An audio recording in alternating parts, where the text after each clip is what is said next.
वो खुद अपने आप को गायक कहते हैं। जाग जाग भारत के मजदूर किसान रे, आओ चले अंग्रेजों को काटें, उठियो सीना तान रे। ये उनकी कहानियों में भी दिखाई पड़ता है।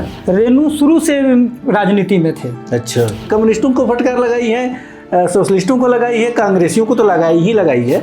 मैला आंचल में पेट में दांत है, जो अभी बिहार की राजनीति में बहुत चर्चित मुहावरा हो गया। नमस्कार, जन मीडिया के इस खास कार्यक्रम में आपका स्वागत है। आज़ादी के बाद बिहार के जिन दो साहित्यकारों ने पूरे देश का ध्यान अपनी रचनाओं की तरफ खींचा, उनमें अमर कथा शिल्पी फणीश्वर नाथ रेणु का नाम सबसे प्रमुखता के साथ लिया जाता है। 11 अप्रैल को यानी आज फणीश्वर नाथ रेणु की पुण्यतिथि है। इस मौके पर हम आज उन्हें याद करेंगे और उनसे जुड़ी कुछ बातें करेंगे। उनसे जुड़ी बातों के लिए हमारे साथ मौजूद हैं अनंत जी। इन्होंने रेणु साहित्य पर गहरा अध्ययन किया है। न सिर्फ रेणु साहित्य पर बल्कि फणीश्वर नाथ रेणु के एक्टिविज्म पर, जो उनकी गतिविधियां थी, जो उनके आंदोलन के जो कार्य थे, उन पर भी अनंत जी का गहरा अध्ययन है। अनंत जी की 2 किताबें रेणु जी पर आ चुकी हैं और तीसरी किताब की रचना में लगे हुए हैं। तो अनंत जी, आपका जन मीडिया के कार्यक्रम में स्वागत है। नमस्कार। सबसे पहला सवाल आपसे ये कि आपने अपने अध्ययन के लिए फणीश्वर नाथ रेणु को ही क्यों चुना? देखिए, मैं हिंदी का विद्यार्थी नहीं था और पत्रकारिता में आने के बाद तो रेणु से इतना ही लगाव था कि 4 मार्च को कुछ खबर है तो लगा देना है। रेणु से बड़े साहित्यकार थे, इतना मैं जानता था। मैं उनके दामाद के यहाँ बैठा हुआ था, तो उन्होंने बताया कि रेणु जी सिर्फ साहित्यकार नहीं थे, वो बड़े एक्टिविस्ट भी थे। नेपाल की क्रांति में उनका योगदान था, आज़ादी के आंदोलन में उनका योगदान था और 1974 में तो उन्होंने पद्मश्री ही लौटा दिया। तो वहीं से जो है मेरे दिमाग में आता है कि रेणु को एक साहित्यकार के रूप में तो लोग देखते हैं जी। रेणु एक राजनीतिज्ञ थे, बहुत बड़े एक्टिविस्ट थे, यह शायद कम लोग जानते हैं। अच्छा। और वहीं से मैंने तय किया कि रेणु पर काम करना है। रेणु पर क्या करना है चूँकि उस समय मेरी डिग्री भी बहुत नहीं थी, मात्र ग्रेजुएशन करके पत्रकारिता में चला आया था। कोई एकेडमिक्स की भी समझ नहीं थी, बस सिर्फ इतना था कि रेणु पर काम करना है और एक्टिविज्म पर काम करना है। तो वहाँ से मैंने काम शुरू किया था। लगभग 15 वर्षों से आप फणीश्वर नाथ रेणु से जुड़े साहित्य और उनके गतिविधियों के क्षेत्र, उन पर आपका काम चल रहा है। हमको ये बताइए कि जैसे अभी तो चुनाव का दौर है, तो हम लोगों ने सुना है कि फणीश्वर नाथ रेणु ने चुनाव लड़ा था एक बार। जरा उनके चुनाव लड़ने के किस्से के बारे में बताइए। 1972 डेट में मुझे जो आ रहा है, लगभग 1972 में ही सर है। तो दरअसल उनके क्षेत्र में सबसे पहले थोड़ा जान लीजिए कि रेणु शुरू से राजनीति में थे। अच्छा। लेकिन जैसे ही देश आज़ाद होता है उसके बाद उनका मोह भंग होता है। ये उनकी कहानियों में भी दिखाई पड़ता है। तो आज़ादी से मोह भंग के बाद वो चले आते हैं साहित्य में। अच्छा। लेकिन लेखन में वो जो है, वे जो है कि एक बिल्कुल राजनीतिज्ञ हैं। वो कहते भी हैं कि राजनीति को मैंने कभी नहीं छोड़ा। चरखा, हंसुआ, हथौड़ा, ये सब हमारे जो है जीवन के उपक्रम हैं। फिर यह सवाल आता है कि एक लंबे समय के बाद 1972 में उन्हें लगता है कि नहीं, अब मुझे चुनाव लड़ना चाहिए। अच्छा। तो उसके पीछे 3 कारण थे जो महत्वपूर्ण कारण थे। अच्छा। एक तो एक लड़का उनके पास, उनके इलाके का पहुंचा, पिछड़े वर्ग का लड़का, समूह का लड़का था। वो लड़का पढ़ने में बहुत बढ़िया था, रिटेन में टॉप करता था, लेकिन इंटरव्यू में उसका कहीं नहीं होता था। अच्छा। तो वो शिकायत लेकर के उनके पास पहुंचा था कि आपको लोग जानते हैं, अगर आप किसी से कह देंगे तो मेरी नौकरी हो जाएगी। अच्छा। दूसरा यह था कि उनके इलाके में एक सांप्रदायिक दंगा हुआ था। मतलब फारबिसगंज में? हाँ, फारबिसगंज के इलाके में, रौराही हिंगना के इलाके में। अच्छा। वहाँ पर हिंदू और मुसलमानों के बीच कभी कोई झगड़ा नहीं था। हाँ, तो ये उनकी कहानियों में दिखाई पड़ता है। तो उनको ये भी लगा था कि भाई हमारे इलाके में कैसे हो गया। हम लोग तो होली भी जो है, गांव में होली जो है कि हमारे दरवाजे से वो होली गाना लोग शुरू करते हैं और मुसलमानों के दरवाजे तक हम लोग गाते हैं, और वहाँ से मुस्लिम लोग जो है कि होली गाते हुए साथ आते हैं। तो वहाँ तो यह माहौल था। और तीसरी जो एक घटना थी वो थी रूपसपुर नरसंहार। नरसंहार, रूपसपुर चंदवा नरसंहार। जी जी। और वे आदिवासी जिनकी चिंता रेणु महिला आंचल में किए थे, और जिन सवालों को उन्होंने उठाया था महिला आंचल में, ये भूमि को लेकर के जो है कि यहाँ भिड़ंत तो होगी, और उन्हीं आदिवासियों के माध्यम से उठाया था, तो वो घटना घटित हुई थी। तो उन्हें लगता है कि अब ये जो समस्याएं हैं यह सिर्फ लिखने से समाधान नहीं होगा, अब इसके लिए राजनीति में आना होगा। अच्छा, बिल्कुल। तो उनसे चूंकि उस समय कई पत्रकारों ने पूछा था, जिसमें भूपेंद्र बोध, मधुकर सिंह जैसे लोग थे, इन लोगों ने सवाल किया था, तो ये महत्वपूर्ण कारण बताए थे। तो जनता की समस्याओं के निदान के लिए वो चुनाव मैदान में आए थे। हालांकि वो चुनाव हार गए। हाँ, वो हारे, और उसमें कई किस्से हैं कि कुछ लोग चाहते थे कि सोशलिस्ट पार्टी से वो चुनाव लड़ जाए। अच्छा, आपने जो सोशलिस्ट पार्टी की चर्चा की, तो एक सवाल है दिमाग में कि रेणु जी को सोशलिस्ट कहा जाता है, माना जाता है, थे भी सोशलिस्ट, लेकिन उनकी कई कहानियों में उन्होंने सोशलिस्टों को भी बड़ी लानत मलामत की है, काफ़ी फटकार लगाई, कम्युनिस्टों को फटकार लगाई है, सोशलिस्टों को लगाई है, कांग्रेसियों को तो लगाई है। तो आज़ादी के बाद जो इन लोगों की कार्यप्रणाली में जो अंतर आया, मुझे लगता है कि उसको लेकर बहुत क्षुब्ध भी थे। हाँ है, वे रेणु मूलतः समाजवादी थे। आप देखेंगे कि महिला आंचल का जो पात्र है डॉक्टर प्रशांत है। हाँ जी।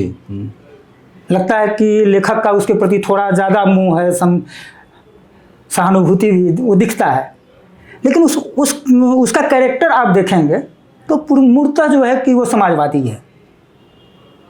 उसके यहाँ जब छापेमारी होती है तो 2 किताबें, लाल रूस और लाल चीन, लेखक बेनीपुरी, तो मतलब वो समाजवादी है।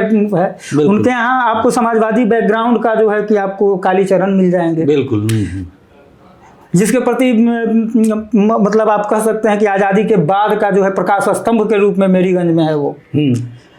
तो रेणु मूलतः जो है कि समाजवादी थे, लेकिन इन समाजवादियों से भी तो मोहभंग होता है उनका। बिल्कुल। यही कारण है कि देश का में जब पहला चुनाव हुआ था तो एक सोशलिस्ट जो है एक आम आदमी की तरह जो है उस चुनाव को देख रहा था।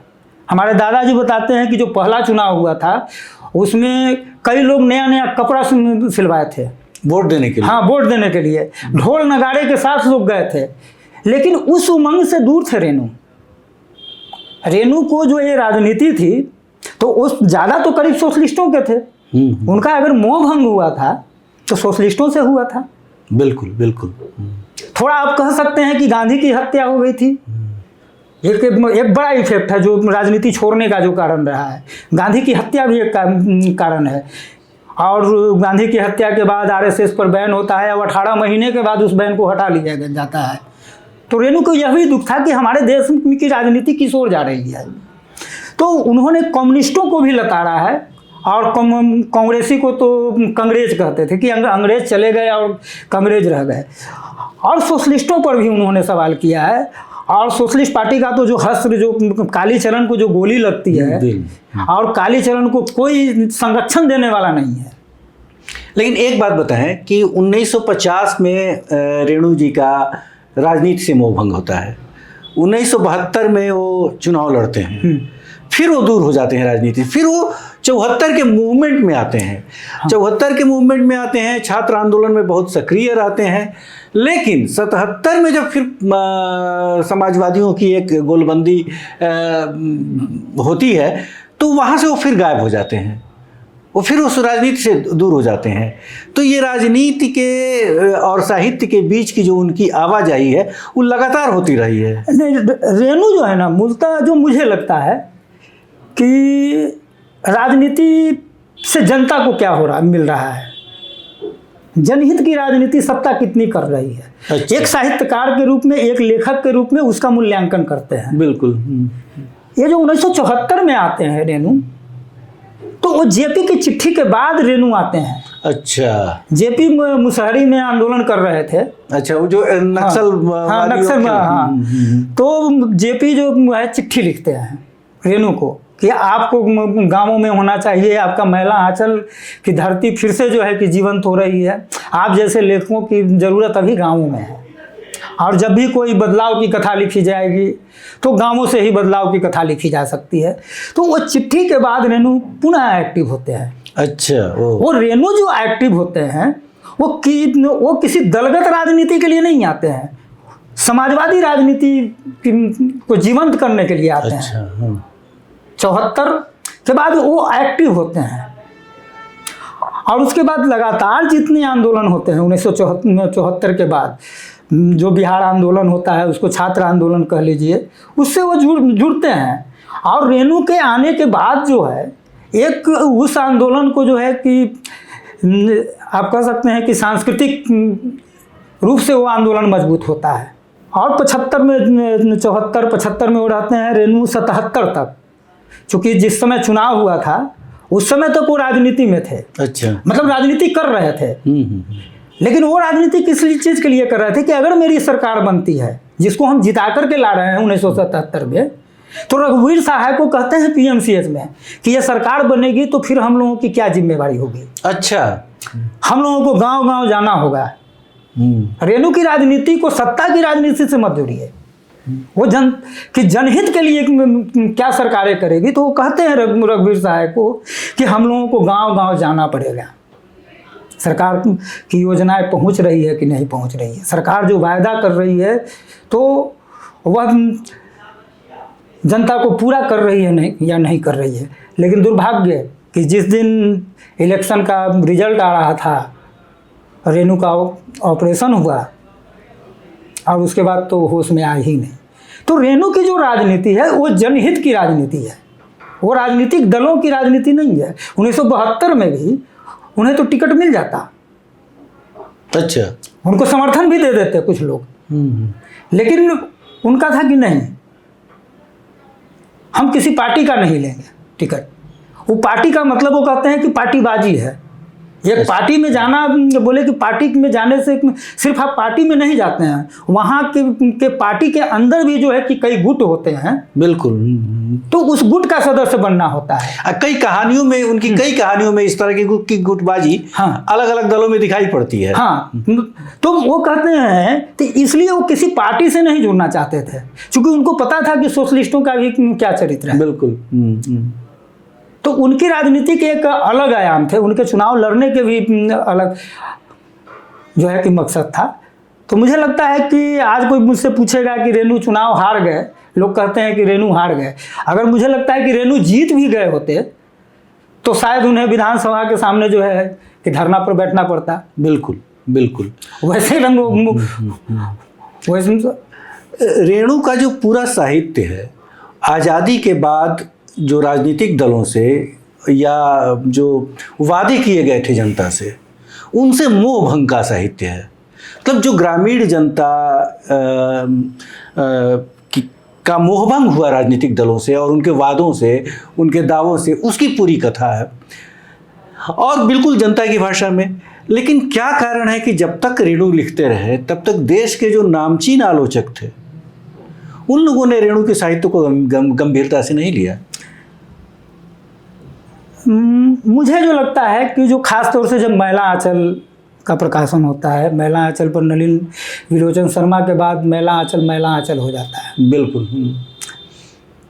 मैला आंचल में जिन सवालों को उठाया गया उस पर मुझे लगता है कि कोई चर्चा गंभीरता से आज तक नहीं की गई है कि वह साहित्य आज भी कितना जीवंत है, कितना कालजयी है। उनके आंचलिकता को लेकर के बहुत बहस हुए और आंचलिकता को भी लोगों ने जो है कि बड़ा बेतरतीब तरीके से परिभाषित किया है। रेणु आंचलिकता के लिए कुख्यात भी रहे और विख्यात भी हुए। और रेणु से क्या सीख सकते हैं, मुझे लगता है कि उस ढंग से विश्लेषण अभी तक नहीं हुआ है। इसके पीछे मुझे लगता है कि हिंदी की राजनीति जो है कहीं ना कहीं एक मुख्य कारण है। मुझे लगता है कि एक सामाजिक कारण भी हो सकते हैं, राजनीतिक कारण भी हो सकते हैं, क्योंकि हमारे समाज में कई तरह के डिबेट आंदोलन चलते रहते हैं। अब जैसे जब नामवर सिंह जैसे लोग कहते हैं कि रेणु जैसे आंचलिक कथाकारों ने हिंदी भाषा पर नकारात्मक प्रभाव डाला है और हिंदी जगत में कोई उनकी आलोचना नहीं करता है, और मैं तो कहता हूँ कि अगर रेणु नहीं होते तो यह जो हम लोगों की हिंदी है, जो खड़ी बोली वाली हिंदी थी, अगर रेणु जैसे साहित्यकार नहीं आते, अगर इसको खेती किसानी की बोली भाषा से नहीं जोड़ते, तो यह तो हिंदी में हिंदू हृदय सम्राटों की भाषा हो गई होती। बिल्कुल। जो हिंदी की जो सांप्रदायिकरण की जो बात हो रही है, तो रेणु जैसे लेखकों ने इसे रोका है। नहीं, एक बात बताइए, क्या रेणु को सिर्फ आंचलिक साहित्यकार कहना रेणु को सीमाओं में बांधना नहीं है? देखिए, सबसे बड़ी बात है कि आंचलिकता को लोगों ने परिभाषित नहीं किया है। अच्छा। रेणु जो लिखते हैं, जबकि वो मजबूरी में लिखे थे, लोठार लुत्से को वो कहते हैं, लोठार मुझसे इनसे पूछते हैं कि आपने मैला आंचल को आंचलिक उपन्यास क्यों कहा, तो उन्होंने कहा कि मैं जो भाषा लिखा था तो मुझे डर था कि लोग स्वीकारेंगे या नहीं स्वीकारेंगे, तो इसलिए आंचलिक लिख दिया। लेकिन जब आप उसमें कंटेंट को देखेंगे, मैं कुछ जो है बिंदुओं को उठाता हूँ। टेस्टी बेबी की चर्चा करते हैं। अच्छा। मैला आंचल में पेट में दांत है, जो अभी बिहार की राजनीति में बहुत चर्चित मुहावरा हो गया। पेट में दांत की भी चर्चा है। पॉलिटिकल बिंब को समझिएगा, राम खिलावन यादव भैंस चराने लगे, तो आप उत्तर भारत की राजनीति को आप समझ सकते हैं।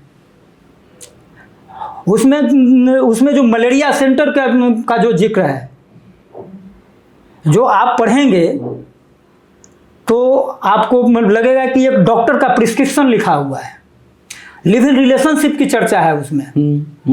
तो ये जो पूरा जो बदल रहा है, रेणु वहाँ मूलतः क्या है, रेणु जातीय संभावनाओं को तलाशते हैं। तो मैला आंचल के बारे में हम ये कह सकते हैं कि सामाजिक राजनीतिक अंतर्दृष्टियों का दस्तावेज है मैला आंचल। बिल्कुल। वो जिस ढंग से जातीय परिवर्तन को दिखाते हैं, आज आपको पूरे उत्तर भारत की राजनीति को आप देख सकते हैं। प्रति परिकथा में भी, प्रति परिकथा में आप देखेंगे कि वो पूरा जो विकास का जो विजन है, चूंकि उस समय जो है सर्वे उसमें 2-3 मुद्दे महत्वपूर्ण है। सर्वे सेटलमेंट, जो कि जमीन का मुद्दा है जी, नेहरूवियन मॉडल जी जी, और एक उसमें सांस्कृतिक हार्दिकता है जो पूरे संस्कृति को लेकर के है।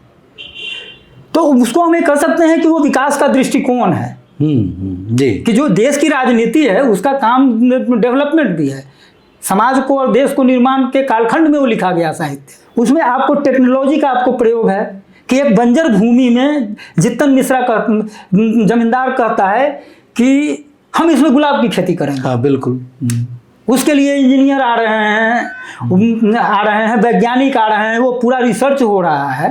तो मैला आंचल में जो है मेडिकल साइंस का रिसर्च है, कालाजार मलेरिया पर रिसर्च है, और यहाँ पर वो प्रति धरती को उर्वर कैसे बनाया जाए उसकी परिकल्पना है। और अंत में लिखते हैं कि अब यहाँ के किसान जो हैं गुलाब की खेती करेंगे। अच्छा, क्या ऐसा नहीं लगता है कि आज के दौर में रेणु जिन राजनीतिक मूल्यों को लेकर लिख रहे थे, या जिन राजनीतिक मूल्यों को स्थापित करने के लिए लिख रहे थे और उन्हीं मूल्यों के लिए लड़ रहे थे, तो क्या एक बार फिर उन मूल्यों की चर्चा नहीं की जानी चाहिए ताकि युवा पीढ़ी उनके बारे में जान सके? देखिए, रेणु जिन मूल्यों को लेकर के चल रहे थे और जो बदलता हुआ स्वरूप देख करके तो खुद जो है कि उससे आहत हुए। 1972 में आपको एक चीज़ मैं बता रहा हूँ कि जब नक्सलवाद का जब आंदोलन आता है तो रेणु उसकी ओर भी थोड़ा आकर्षित होते हैं, उसका थोड़ा मूल्यांकन करते हैं कि इसमें है क्या। खैर, मतलब चूंकि बहुत दिन जिए नहीं, नक्षत्र मालाकार के साथ जो उनका है कि नहीं, नक्षत्र मालाकार वाले मामले में जो है कि नक्षत्र मालाकार के प्रति इनका नज़रिया शुरू से बहुत अच्छा था, लेकिन बीच में एक बार इन्होंने उनकी आलोचना भी की थी। अच्छा। तो नक्षत्र मालाकार जो है कि मतलब उस इलाके में नक्षत्र मालाकार की कोई आलोचना कर दे तो नाक और कान, रेणु का नाक और काटने के लिए रेणु के दरवाजे तक पहुंच गए। अच्छा। तो देखे कि सुनहला फ्रेम पहना हुआ आदमी कुछ किताब पढ़ रहा है। नक्षत्र मालाकार का जो है तुरंत दिमाग में आती है कि बात नहीं, ये आदमी जिंदा रहेगा तो बहुत बड़ा काम करेगा। वहाँ से नक्षत्र मालाकार फिर बैक कर जाते हैं। फिर बाद में जो है कि रेणु मतलब उस चीज़ को स्वीकारते हैं कि नहीं, नक्षत्र मालाकार सही था। आपने अभी जो कहा कि जिन मूल्यों की स्थापना के लिए, तो मुझे लगता है कि राजनीति में जो पतन है 1947 के बाद से, तुरंत बाद से शुरू हो जाता है, और ये पतन की अब पराकाष्ठा पर है। अच्छा, बिल्कुल सही बात है। और ये सारी चीज़ों पर आप जाएंगे, आपको मैला आंचल और पति परिकथा में, कि आज जाति को लेकर के इतना लोग मचाते हैं। भाट ब्राह्मण जाकर के कह रहा है कि हम दलित ब्राह्मण हैं। राजपूत जो गर्व से कहते हैं, मैला पति परिकथा में है, उसमें रेणु बताते हैं कि कैसे जाति को लेकर के जहाँ फायदे की बात है, यह भी राजनीति का ही हिस्सा है। बिल्कुल, जहाँ फायदा है तो वहाँ पर जाति लोग जाकर के कह रहे हैं कि हमारी स्थिति तो दलितों से खराब है। तो अब जो है कि रेणु जैसे साहित्यकारों को जब तक पढ़ा नहीं जाएगा, यहाँ के राजनीतिज्ञ नहीं पढ़ेंगे, हम दूसरे राजनीतिज्ञों की बात छोड़ देना। रेणु जिन राजनीतिक मूल्यों के लिए लड़ रहे थे और लिख रहे थे, उन मूल्यों से आम लोगों को कैसे अवगत कराया जा सकता है?